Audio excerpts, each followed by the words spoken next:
their way to the surface. The narrator Jeffrey Rush guides us through their brief history looking for a master to serve. They first encounter the Tier. They build their own civilization, but they get bored and restless without having a master. One day, a minion named Kevin decides to go out and find a new boss. He asks for volunteers, but no one is eager to help, except the world's first female supervillain. Kevin, Stuart, and Bob think they've found the person they've been looking for. The three try to hitch a ride to Orlando, Florida, where the convention will be held. They're picked up by Walter and Madge Nelson, Michael Keaton and Allison Janney Master. They come across Professor Flux, Steve Coogan, who has many clones of himself from the future, until one of them accidentally kills the original Flux, causing all of them to disappear. The time then comes for the main event, with hundreds of crooks gathering for Scarlet Overkill's big entrance. She comes flying in with her rocket-powered dress and the crowd loves her. Scarlet offers up the chance for a lucky few to be her newest henchmen. She challenges them to steal a ruby out of her hand. The minions eagerly run ahead until Scarlet takes down a man twice her size. Bob's teddy bear Tim gets lost in the madness, so he and his brothers go hunting for it. They end up taking the ruby out of Scarlet's hand without her noticing. She announces that the minions will be her new henchmen, while the Nelsons watch them proudly. Scarlet brings the minions to her place in London. There, they meet her husband Herb John Hamm, a groovy inventor that immediately likes the minions. Scarlet tells the minions that she needs them to help her steal Queen Elizabeth's Jennifer Saunders crown. She settles them into their room and recites to them a bedtime story, which we see in stop-motion form with the minions as three little pigs and Scarlet as the big bad wolf. She really wants the crown as part of a childhood goal when she had little to her name and was always mocked. She threatens to destroy the minions if they fail her. Kevin and Stuart get scared by the story, but Bob is sleeping like a baby. Back in Antarctica, the rest of the tribe has gotten along with three Yetis as their bosses, until they accidentally kill the main Yeti by crushing its head with a giant block of ice. Kevin calls one of the minions and tells them to head to London. The tribe runs out of the cave as they're being chased by the other Yetis, and they make their way to London. Herb gives the minions some of his gadgets for the mission. He gives Bob a pair of mechanical arms. Kevin gets a lava lamp gun that shoots actual lava, and Stuart gets a hypnosis hat. They go into the Tower of London and encounter three guards.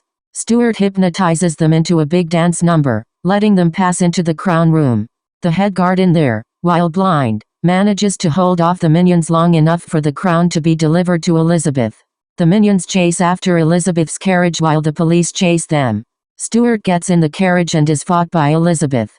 They run the carriage into a park where Bob hits the sword in the stone. He pulls Excalibur out of the stone using his mechanical arms, and the police bow to him. Bob is crowned the new King of England. Scarlet sees this on the news and is furious. After giving a speech to the people of London, Bob enjoys his time in the palace until Scarlet confronts him and his brothers, calling them traitors. Bob abdicates the throne to Scarlet so she can be queen, but she locks the minions in the dungeon to be tortured by Herb. The torture devices fail to work on the minions since they have weird body shapes. Scarlet is preparing for her coronation, while the minions escape the dungeon and head out to apologize to Scarlet. They come across a funeral and snatch a wreath with an apology note. They get to Westminster Abbey and end up running over a chandelier because Bob and Stuart are scared by a bee. The running causes the chandelier to unscrew from its base. Scarlet looks up and sees Kevin as the chandelier falls on her. She emerges with her rocket dress. Enraged, she orders the other villains to execute the minions. They run into town and avoid the angry mob. Kevin evades them and runs into a pub where Elizabeth is drinking and arm wrestling. On the TV, Scarlet takes over a news broadcast to show Kevin that she's taken Bob and Stuart, and she will kill them if he doesn't give himself up by dawn. Kevin breaks into Herb's lab and steals his weapons. The angry mob finds him, and he ends up stumbling into a machine that causes him to grow into a giant and destroy the Overkill's place. He stomps into town as Scarlet have placed Bob and Stuart on top of a huge pile of explosives, and she even takes Tim away from Bob. She and Herb light it up, but Kevin snatches his brothers before they get blown up. The rest of the minions then arrive to watch the showdown. Scarlet fires a bunch of missiles at Kevin, but she keeps missing, and he knocks her against several buildings. Scarlet comes back and fires her biggest missile at Kevin. He holds it back and looks at his brothers before putting the missile in his mouth. Scarlet grabs Herb to escape, but Kevin grabs onto the dress. With the missile still in his mouth, he lets it go so it can explode. Bob cries, thinking Kevin is dead, while the others mourn him as well, until Kevin comes sailing down using his overalls as a parachute, even managing to get Tim back for Bob.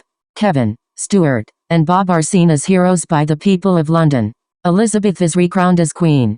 She presents the three with gifts as repayment for their services. Bob is given a tiny crown for Tim. Stuart is given a snow globe as a joke from Kevin and Elizabeth, but she gives him a guitar, which he plays awesomely on stage, until he smashes it and takes the snow globe. Finally, Kevin is knighted. Suddenly, Elizabeth notices her crown is missing. The minions spot Scarlet and Herb having survived the explosion in the crowd making off with the crown. As they are running, they are suddenly frozen in their tracks by a little boy. Gru. He takes the crown from Scarlet and heads off on his rocket with his puppy Kyle. The minions are in awe of this evil little child. Before leaving, Bob gives Scarlet the tiny crown to make her happy. The entire tribe of minions then chase after Gru, now knowing who they really want as their master.